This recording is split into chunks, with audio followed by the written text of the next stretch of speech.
What's up everyone, it's Q from RetroQ Gaming, and here we are a few days after the release of the Xbox One X, and I've had some time to sit down with it and play a crap load of it, play a bunch of varying different games, both patched, unpatched, and even some backwards compatible games, again patched and unpatched. And overall it's time to give my quick, brief overview and experience with the console so far. Now, there's not really much to say in the terms of the console and the physical build of it itself. Sure, it's smaller than the standard Xbox One, my day one that I used to have. I was kind of surprised with how small it was, or more specifically, how small it wasn't. Because, I mean, like I said, I had an original day one Xbox One, the big thing that looked like an old 80s VCR. And this is supposed to be the smallest Xbox ever. It's even slightly smaller than the Xbox One S. I didn't have an S, but overall you could get the general idea. I sit the two of them beside each other when I was taking it out of the box and getting it all set up to transfer it first, and it barely feels smaller. Now, that could just be me, but when I put the two of them side by side, it barely felt smaller. And one thing that I was very slightly disappointed about as well is that they've gone from the touch sensitive power button of the original Xbox One, I don't know about the S, but they've gone from that to a physical click button for the Xbox One X, which is very strange because, granted, I mean, yeah, it's a cheaper cost saver measure, but at the end of the day, you're buying a premium product. The Xbox One X is a premium product. It should look and feel the business in every way, shape and form, if you ask me. So moving back to a physical button for that, I thought was kind of a bit of a disappointment. Granted, it's a very minor gripe and it's not really going to affect me because, with the exception of turning it on maybe the first and one other time, I don't think I've turned it on using the power button since, so you see my point. I was actually going to do an unboxing video on the Xbox One X, and then I originally just decided against it, but I'm kind of raging that I didn't do it, for the simple reason is when I set up my Xbox One X to transfer everything over a wired gigabit network from my original Xbox One to my Xbox One S, it took me nearly 4 hours to transfer everything, and I can't even say to transfer everything because Halo 5 Guardians wouldn't transfer over. I had to reinstall that from scratch on my new Xbox One X. Now, to save me a little bit of time, I did install it from the disc, so it was installing like 40 gig from the disc while downloading some of the patch data at the same time.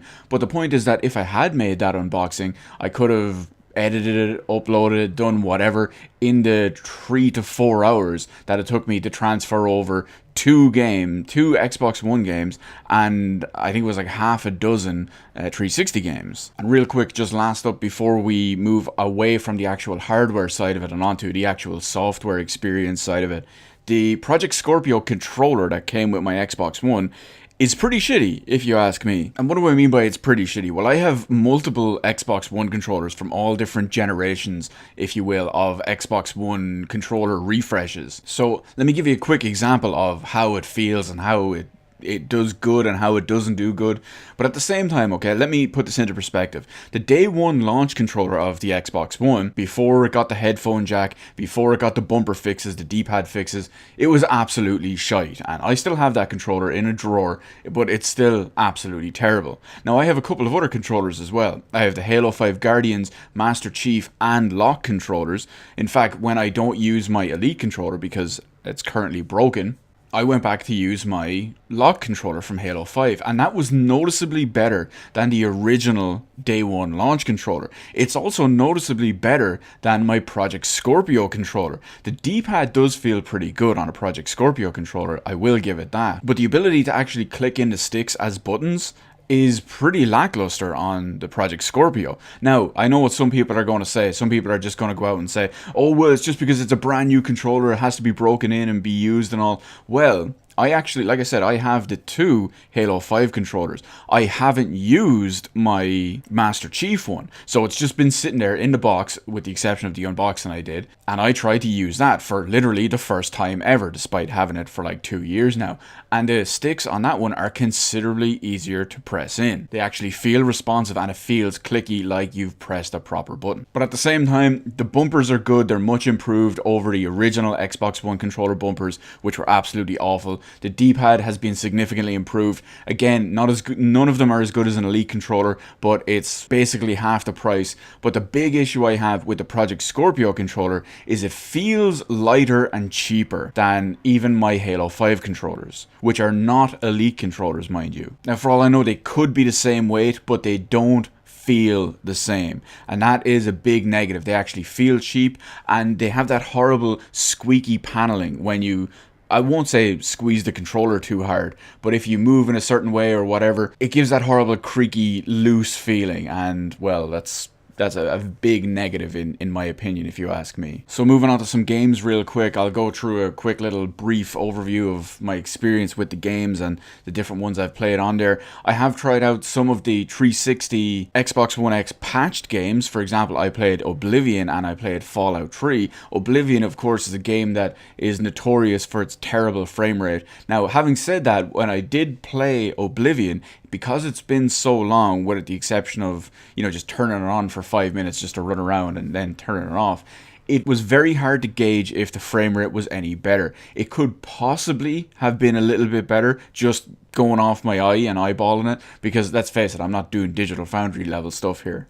But if it was better, it was maybe 3, 4, 5 frames per second more consistent. But again, 100% eyeballed. But one thing I will say that was noticeably beneficial, by the way, I should stress before going any further that I was playing all of this on a 1080p TV. But anyway, going further, once you get into the larger open areas of Oblivion, you can easily see where the improved Xbox One X resolution actually comes in. Because that game, Oblivion, was actually patched to use Xbox One X's enhanced power, the game natively renders at a proper higher resolution instead of whatever they were using, which is probably even sub 720p from the 360.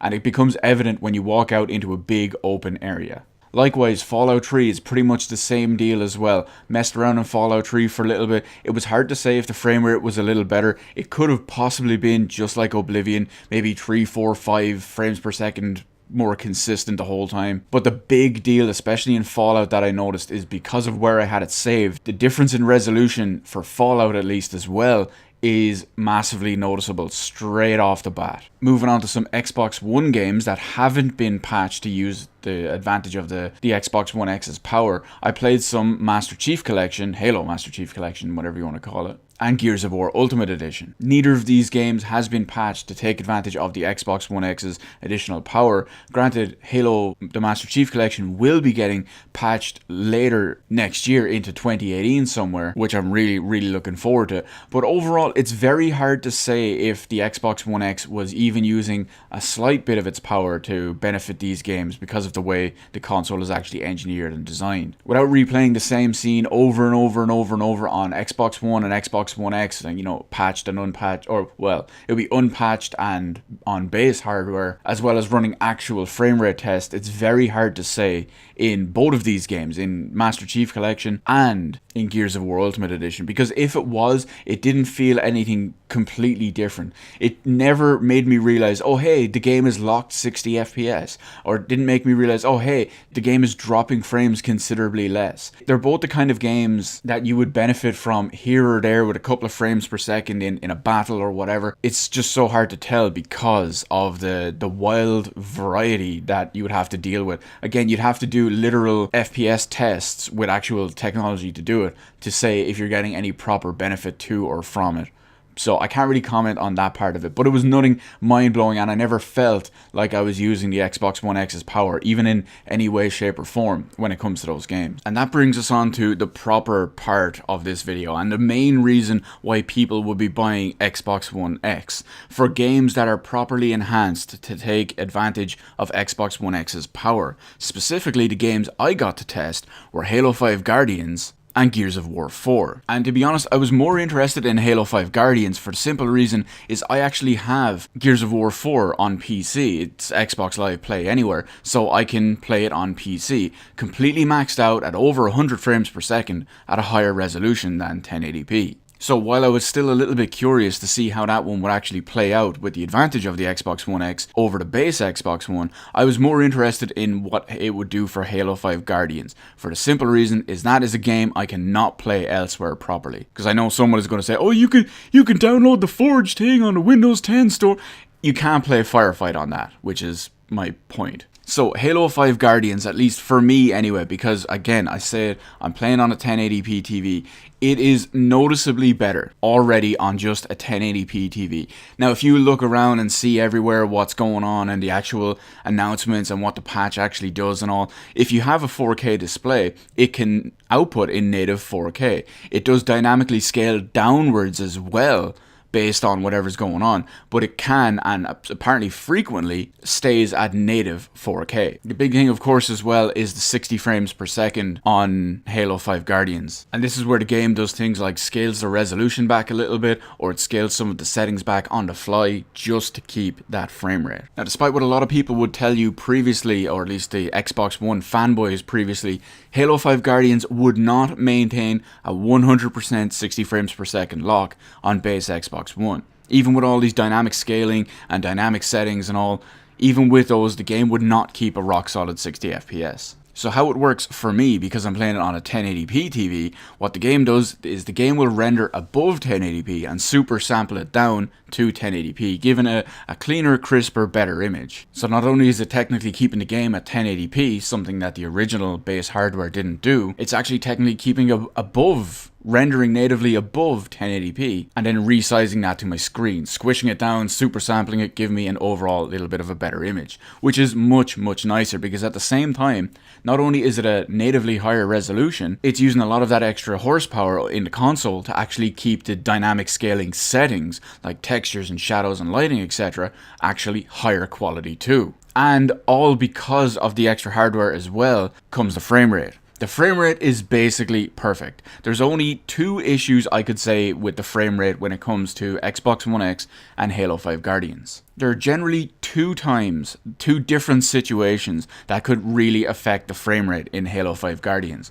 One of them is an issue that has been present across all the Halo games since their inception. It's kind of when you go into a new area or when you're loading a new batch of assets but still in the game will hitch for maybe 1 or 2 frames just for a second as it's loading and uncompressing stuff from the hard drive or from the disc if it's one of the older base games. But you see my point, we're using Xbox One here as the example. So that is still present, but the unfortunate thing is that is still present because we're working from mechanical drives and the way the game engine is programmed to work. The other one is what happens is sometimes when you're loading in a huge amount of enemies in, say, a Warzone firefight game, when they're absolutely all spawning at once, and it generally seems to be coming from the network side of it, that it's all just clogging it up at once and then just exploding onto the console. So it seems to be more of a network-based issue rather than an actual hardware-based issue. Which works well for me because that doesn't even happen too often. That, what I'd say, probably happens maybe 1 in every 20 rounds of firefight. Not 20 games of firefight, but 20 rounds of firefight. So it's still pretty uncommon. But overall, I'm very happy with the Xbox One X patch of Halo 5 Guardians. It gives me a solid super sample 1080p image with dynamically higher quality settings than I was used to previously, and a definitely more solid, consistent frame rate. I hear if you play this game on a 4K TV, it looks completely different from what Halo 5 looked like if you played it on 1080p TV on a base Xbox One. I hear it's basically like a different game. I do look forward to playing it on a 4K TV when I do get one, but for the moment, that's just going to have to wait and see. Now, last up is Gears of War 4. Now, as I mentioned once before, playing all this on a 1080p TV, but at the same time, I have a PC more powerful than an Xbox One X, and that is generally what I'm going to use as my baseline comparison for Gears of War 4. Because, like I said, by comparison, I run Gears of War 4 at over 100 frames per second, 1440p native, completely maxed out on PC. Now, having said all that, I realize that an Xbox One X is decent value for what you're getting. I'm not going to compare it to my $5,000 PC, because you would not get performance equivalent to my $5,000 PC from a little black box worth 1/10 of the value. So I tested out both modes when it came to Gears of War 4. First off, I tested out the visuals mode, which is the native 4K super sample, 30 frames per second, everything turned up to max style one. And I will say this, it didn't look as good as my PC, But I don't equate that to the hardware or anything like that. I'm mostly equating it down to the fact that I'm super sampling the 4K image down to my 1080p screen, and it runs at 30 frames per second. Versus I can do the same thing on PC at native 1440p, again completely maxed out, and still get a 100 plus frames per second frame rate. But the point I'm trying to make is that even at a native higher resolution on PC, I can resolve more detail and physically see more detail because there are simply more pixels to display. Overall though, the quality was good for what I was seeing, especially coming from the original Gears of War 4 version on base Xbox One. So there definitely is a noticeable improvement there, even if you're playing on a 1080p TV. I can only imagine what it would look like on a 4K TV, but again, that's a down the line kind of test. But now we come to the more important part of the Gears of War 4 test, something I made a video about specifically before, advocating it up and down the walls, left, right, back in time, color yellow, whatever you want to call it. I was advocating performance mode. 1080p up to 60 frames per second in HORDE and campaign, because we all know even on base Xbox One, versus mode runs at 60 frames per second as it is. But the ability for people to be able to play the campaign and more involved with me, I suppose you call it, the HORDE mode, because let's face it, if I'm playing HORDE on PC, I'm playing with Xbox users as well, is I was very curious to see what the performance mode would offer. So it runs the game at 1920 by 1080p, native 1080p basically, with some of the higher quality graphics and settings and features and visuals. Not as many as the actual 4K visuals mode, but it had more than the base standard Xbox One version. And of course the big deal with this is that it can go up to 60 frames per second. So straight away when you load into the HORDE game, which you've been seeing this entire video actually, if you're not familiar with it on the console side of it, because remember I play much higher frame rate on PC, that you can definitely straight away instantly notice the difference. However, having said all that, it does fall apart pretty quickly and pretty frequently. After even a couple of waves, it became apparent that as soon as the enemies spawned, the game would stop holding 60 FPS. And I've played several entire HORDE games, or as much as I could, because let's face it, the majority of the Xbox population are quitters when it comes to HORDE. Once you started getting to the higher, I won't even say the higher, but once you start getting to the high teens and beyond when it comes to waves, you will see that the frame rate is consistently all over the place. There are times when the entire round would stay in what was probably the 40 frames per second. And then when shit got really heavy, I would not hesitate to say that it dropped below 30 frames per second several times, which was very, very disappointing to me. But it does highlight one huge issue with the Xbox One, Xbox One S, and Xbox One X, and to an extent the PS4 and the PS4 Pro, as well as if we ever do see any more iterations of these consoles, excluding a straight up jump to a PS5 or an Xbox 2 or whatever. And that is the absolute piece of shit dirt CPUs that they use, the AMD Jaguar based cores. They can customize them all they want, they can say they're doing this, that, the other, overclocking them. At the end of the day, you have such an absolute bare minimum bitch ass CPU to work with that no matter what you do to it, that is still your absolute limiting factor, and it becomes extremely apparent in a game like Gears of War 4, because when the CPU bottleneck kicks in, forget about the frame rate. So what do I think of the Xbox One X in general so far? Well, so far I'm kind of lukewarm on it. For the simple reason is right now I don't have that much to test with it. All my games that are multi-platform I buy on PC, because the games in the past that have come out are still better running on my PC. So I've had no need to rebuy them on Xbox One X because they would still run worse. But I realize I'm not the average consumer. And a big thing I'm very curious to see in the upcoming months and possibly even upcoming years is that from now on, I plan on buying any multiplats that aren't coming to PC, I plan on buying on Xbox One, as long as they're Xbox One X enhanced. Kingdom Hearts 3, for example, assuming that still has no proper announced PC date or PC version yet. I'm sure we'll get one probably further down the line after release. But naturally, Square Enix are going to want to take advantage of that. So the Xbox One X version in theory should perform better than the PlayStation 4 Pro version, so I'll buy it on that. LA Noire, for example, I'm going to be buying on the Xbox One X. So for me, because I've got a very minor set of games as it is at the moment, and possibly even a very minor set of games going forward, it's not really the best investment for someone like me. And I will definitely say this, if you are buying it to only play maybe one or two specific games in Xbox One X enhanced mode, don't do it. It's not worth it whatsoever. As someone who's primarily going to be using it for the foreseeable future as literally just a Halo 5 Guardians machine, not worth it at all if you're buying it just for those reasons. Now, if you plan on buying all your further future multiplats on Xbox One because of Xbox One X and the power of it, then it's probably going to be more of a viable option for you. I would say keep an eye on Digital Foundry. They're finding out some issues, some coding issues. I won't even call them coding issues, but some development choice issues from game developers that are really, really poorly implemented. For example, before the Xbox One X came out, Respawn Entertainment were always going, oh yeah, with the power of the X, we're going up to 6K. Whoa. And then they decided that to do that, they're still going to do that.